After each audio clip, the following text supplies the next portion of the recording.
Medinipur medical college হাসপাতালে বিষাক্ত স্যালাইনের জেরে প্রসূতির মৃত্যুর জের গড়ালো নবান্নে। প্রসূতির মৃত্যুর ঘটনাকে কেন্দ্র করে কড়া অবস্থান নিল নবান্ন।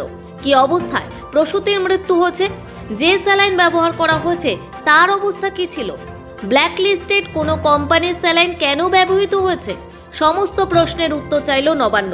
মুখ্যমন্ত্রীর নির্দেশে এই সংক্রান্ত রিপোর্ট চেয়ে পাঠালো রাজ্যের প্রধান প্রশাসনিক ভবন। স্বাস্থ্য দফতরকে অবিলম্বে রিপোর্ট দেওয়ার নির্দেশ দেন মুখ্য সচিব মনোজ পান্ত। দুদিনের মধ্যে স্বাস্থ্য ভবনকে এই রিপোর্ট পেশের নির্দেশ দেওয়া হয়েছে। সূত্রের খবর, মেদিনীপুর মেডিকেল কলেজের সুপার অধ্যক্ষের সঙ্গে কথা বলে রিপোর্ট তৈরি করছেন তদন্তকারীরা। রবিবার তা জমা দেওয়ার সম্ভাবনা রয়েছে। শনিবার মেদিনীপুর মেডিকেল কলেজ পরিদর্শন করেন স্বাস্থ্য দফতরের 13 সদস্যের তদন্তকারী দল। কলেজের সুপার ও অধ্যক্ষের সঙ্গে দীর্ঘ বৈঠক হয় তাঁদের। তার ভিত্তিতেই তৈরি হচ্ছে রিপোর্ট। রবিবারের মধ্যে তা নবান্নে জমা দেওয়া হতে পারে। তারপর তা খতিয়ে দেখবেন মুখ্যমন্ত্রী মমতা বন্দ্যোপাধ্যায়।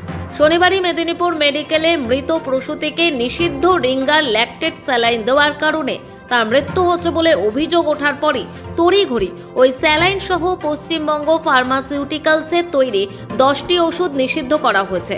স্বাস্থ্য ভবনের তরফে নির্দেশিকা জারি করে রাজ্যের সমস্ত সরকারি মেডিকেল কলেজকে পাঠানো হয়েছে।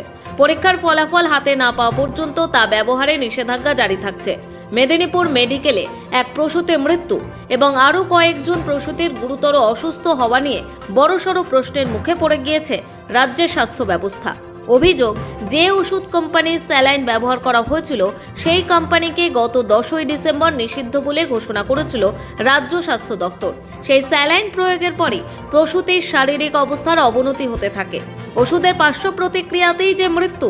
প্রায় 1 মাস পরেও সেই কোম্পানির স্যালাইন কিভাবে সরকারি হাসপাতালে রয়ে গেল, এসবের মাঝেই এবার কড়া অবস্থান নিল নবান্ন।